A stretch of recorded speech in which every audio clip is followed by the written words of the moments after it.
anjing ini yang membuat sedikit ada keruh suasananya. Nasi bungkus tapi ada stempelnya nasi anjing gitu. Ya itu kesalahan kami Pak, keteledoran kami karena kami ini nasi anjing, ini temennya nasi ini nasi anjing, ini temennya nasi kucing. Nah ini saya lihat ini nasinya ada bacanya nasi anjing. Nasi anjing. Nasi Nih, anjing. ini buat orang yang nggak tahu dikasih nasi bungkus sangkain sembako. Orang yang tidak mampu tapi isinya ini daging anjing nih.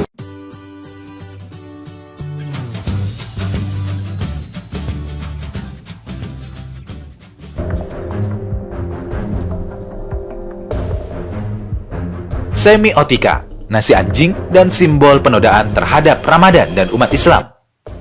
Viral di pemberitaan media sosial baru-baru ini. Sejumlah gerakan sosial dari pihak oknum non-muslim yang membagikan sejumlah bantuan berupa nasi bungkus yang dibagikan terhadap warga muslim di Jakarta Utara.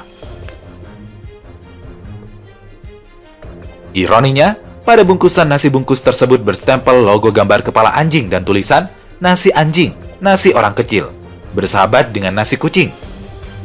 Islam jelas mengharamkan umatnya mengkonsumsi anjing dan segala sesuatu yang berhubungan dengan anjing. Semiotika, hewan anjing bagi umat Islam adalah sesuatu yang bersifat sangat sensitif. Bahkan, anjing dalam pandangan fikih saja dipandang sebagai najis mughalladho atau najis berat. Meskipun pihak yang dikonfirmasi menyatakan bahwa makanan itu halal dan bukan daging anjing, namun sebagai seorang muslim, tentu kita tidak bisa menerima perlakuan sikap seperti itu. Jika klarifikasi dari pihak mereka yang menamakan nasi anjing itu sebagai simbol kesetiaan, bukankah ada simbol lain yang lebih elegan? Misalnya burung merpati? Bukankah anjing itu hanya setia terhadap siapa saja yang memberinya tulang? Bukankah sifat anjing itu penjilat dan mudah dibeli oleh orang yang memberinya makanan? Berbeda dengan penamaan nama nasi kucing, itu jelas tidak bisa disamakan. Konotasinya berbeda.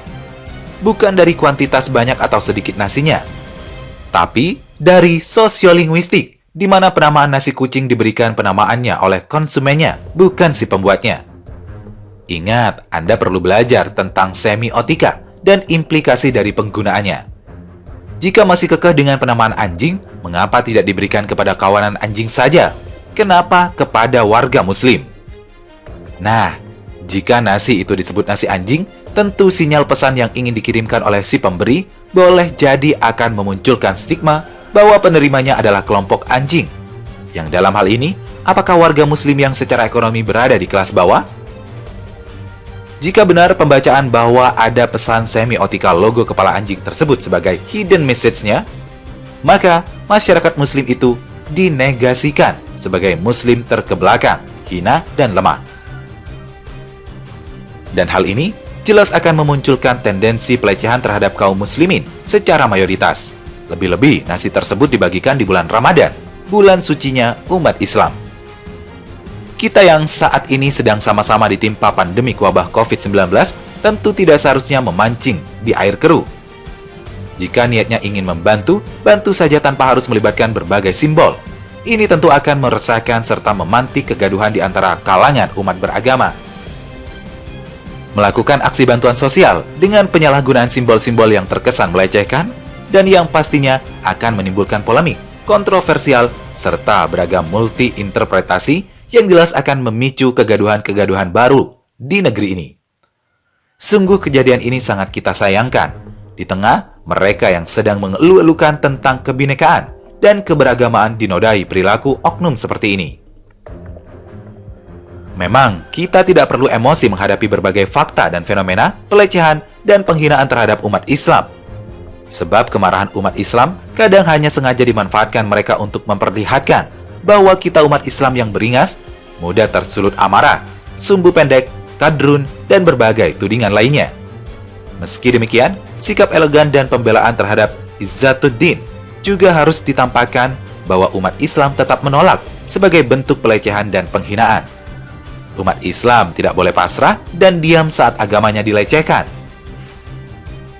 Islam sangat menghargai toleransi beragama, namun jangan jadikan toleransi sebagai tameng untuk menjadikan umat Islam tidak dapat berdaya dan tidak dapat menunjukkan sikap pembelaan terhadap marwah agamanya. Tetap tunjukkan sikap protes dan tidak terima meski tanpa harus menunjukkan rasa marah dan emosi yang meledak-ledak. Kemarahan itu harus kita tunjukkan bahwa kita umat Islam mampu berjaya secara ekonomi. Bantulah saudara-saudara kita yang muslim yang membutuhkan makanan, sehingga mereka tidak lagi membutuhkan bantuan makanan dari pihak mereka yang berbeda agama dan keyakinan yang justru mempersepsikan mereka tak lebih sebagai hewan rendahan. Jika sampai kita hanya memamerkan dan memposting aneka makanan enak, namun justru melupakan nasib saudara muslim yang tengah kelaparan. Kembali pada kondisi di mana kita umat Islam hari ini yang selalu tersudutkan dan terpojokkan telah membuktikan kebenaran hadis Rasulullah 14 abad yang lalu. Dalam sebuah hadis yang diriwayatkan oleh Sauban, Nabi SAW bersabda, "Hampir saja menimpa akan umat Islam. Kalian akan dikerubungi sebagaimana makanan yang akan disantap hidangannya."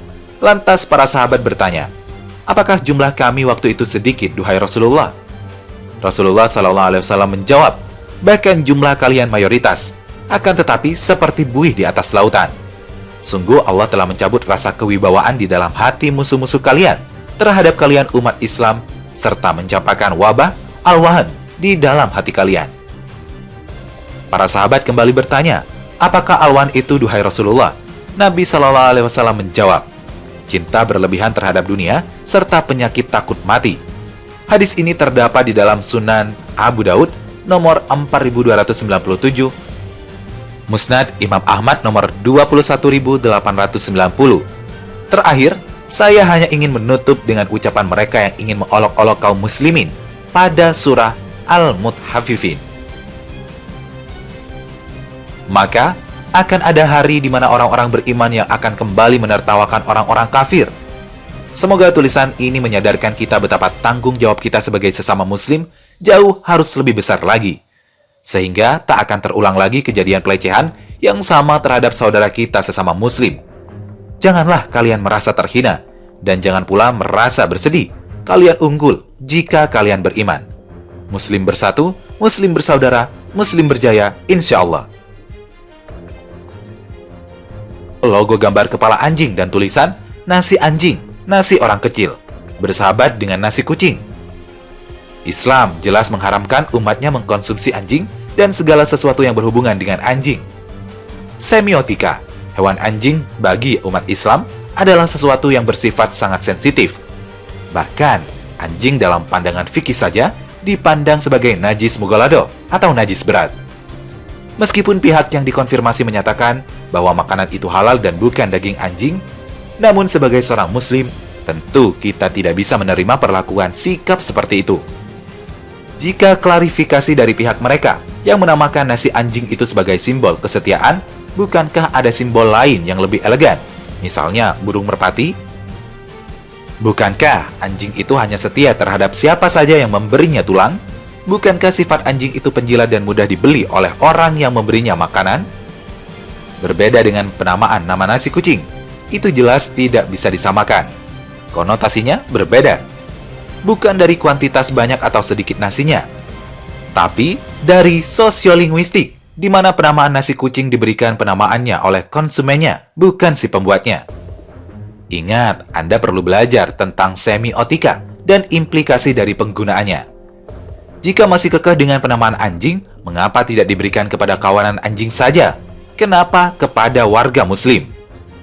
Nah, jika nasi itu disebut nasi anjing, tentu sinyal pesan yang ingin dikirimkan oleh si pemberi boleh jadi akan memunculkan stigma bahwa penerimanya adalah kelompok anjing. Yang dalam hal ini, apakah warga muslim yang secara ekonomi berada di kelas bawah? Jika benar pembacaan bahwa ada pesan semiotika logo kepala anjing tersebut sebagai hidden message-nya, maka masyarakat muslim itu dinegasikan sebagai muslim terkebelakang, hina, dan lemah. Dan hal ini jelas akan memunculkan tendensi pelecehan terhadap kaum muslimin secara mayoritas. Lebih-lebih nasi tersebut dibagikan di bulan Ramadan, bulan sucinya umat Islam.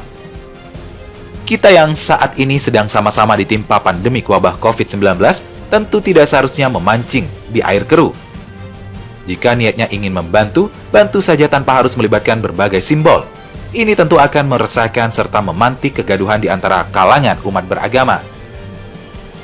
melakukan aksi bantuan sosial dengan penyalahgunaan simbol-simbol yang terkesan melecehkan dan yang pastinya akan menimbulkan polemik, kontroversial, serta beragam multi-interpretasi yang jelas akan memicu kegaduhan-kegaduhan baru di negeri ini. Sungguh kejadian ini sangat kita sayangkan di tengah mereka yang sedang mengeluh-elukan tentang kebinekaan dan keberagamaan dinodai perilaku oknum seperti ini. Memang, kita tidak perlu emosi menghadapi berbagai fakta dan fenomena pelecehan dan penghinaan terhadap umat Islam. Sebab kemarahan umat Islam kadang hanya sengaja dimanfaatkan mereka untuk memperlihatkan bahwa kita umat Islam yang beringas, mudah tersulut amarah, sumbu pendek, kadrun, dan berbagai tudingan lainnya. Meski demikian, sikap elegan dan pembelaan terhadap Izzatuddin juga harus ditampakkan bahwa umat Islam tetap menolak sebagai bentuk pelecehan dan penghinaan. Umat Islam tidak boleh pasrah dan diam saat agamanya dilecehkan. Islam sangat menghargai toleransi beragama, namun jangan jadikan toleransi sebagai tameng untuk menjadikan umat Islam tidak dapat berdaya dan tidak dapat menunjukkan sikap pembelaan terhadap marwah agamanya. Tetap tunjukkan sikap protes dan tidak terima, meski tanpa harus menunjukkan rasa marah dan emosi yang meledak-ledak. Kemarahan itu harus kita tunjukkan bahwa kita umat Islam mampu berjaya secara ekonomi. Bantulah saudara-saudara kita yang muslim yang membutuhkan makanan, sehingga mereka tidak lagi membutuhkan bantuan makanan dari pihak mereka yang berbeda agama dan keyakinan yang justru mempersepsikan mereka tak lebih sebagai hewan rendahan. Jika sampai kita hanya memamerkan dan memposting aneka makanan enak, namun justru melupakan nasib saudara muslim yang tengah kelaparan. Kembali pada kondisi di mana kita umat Islam hari ini yang selalu tersudutkan dan terpojokkan telah membuktikan kebenaran hadis Rasulullah 14 abad yang lalu. Dalam sebuah hadis yang diriwayatkan oleh Tsauban, Nabi SAW bersabda, "Hampir saja menimpa akan umat Islam. Kalian akan dikerubungi sebagaimana makanan yang akan disantap hidangannya." Lantas para sahabat bertanya, "Apakah jumlah kami waktu itu sedikit, duhai Rasulullah?" Rasulullah SAW menjawab, "Bahkan jumlah kalian mayoritas, akan tetapi seperti buih di atas lautan. Sungguh Allah telah mencabut rasa kewibawaan di dalam hati musuh-musuh kalian terhadap kalian umat Islam, serta mencampakkan wabah al-wahan di dalam hati kalian." Para sahabat kembali bertanya, "Apakah al-wahan itu, duhai Rasulullah?" Nabi SAW menjawab, "Cinta berlebihan terhadap dunia serta penyakit takut mati." Hadis ini terdapat di dalam Sunan Abu Daud nomor 4297, Musnad Imam Ahmad nomor 21890. Terakhir, saya hanya ingin menutup dengan ucapan mereka yang ingin mengolok-olok kaum muslimin pada surah Al-Mutaffifin. Maka akan ada hari di mana orang-orang beriman yang akan kembali menertawakan orang-orang kafir. Semoga tulisan ini menyadarkan kita betapa tanggung jawab kita sebagai sesama muslim jauh harus lebih besar lagi. Sehingga tak akan terulang lagi kejadian pelecehan yang sama terhadap saudara kita sesama muslim. Janganlah kalian merasa terhina, dan jangan pula merasa bersedih. Kalian unggul jika kalian beriman. Muslim bersatu, muslim bersaudara, muslim berjaya, insya Allah.